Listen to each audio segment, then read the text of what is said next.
જય ભીમ, નમો ઉદય। હું આપણે બહુજન સાહિત્યકાર વિશન કાતર એક અગત્યની જાહેરાત માટે આપની વચ્ચે ઉપસ્થિત થયો છું।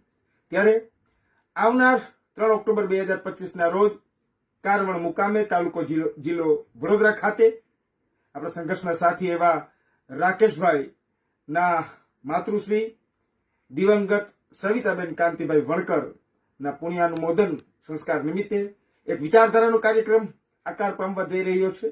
એક એ માતાને આદરાંજલિ, ભાવાંજલિ, શબ્દાંજલિ આપવા માટે હું આવી રહ્યો છું। આવનાર 3 ઓક્ટોબર 2025 મુકામ કારવણ તાલુકો જિલ્લો વડોદરા ખાતે।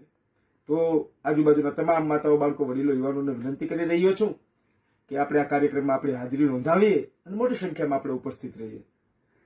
અને રાકેશભાઈ જે ઘણા સમયથી છેલ્લા મને યાદ છે ત્યાં સુધી તો ઘણા સમયથી એક આ વિચારધારાના કાર્યક્રમમાં સતત પોતાની હાજરી નોંધાવી રહ્યા છે અને મારા ફરજના ભાગે હું ત્યાં હાજર છું। આવનાર 3 ઓક્ટોબર 2025 મુકામ કારવણ જિલ્લો તાલુકો વડોદરા ખાતે મળીએ છીએ। ત્યારે આપની પ્રતીક્ષામાં વિશન કાથડના સાદર।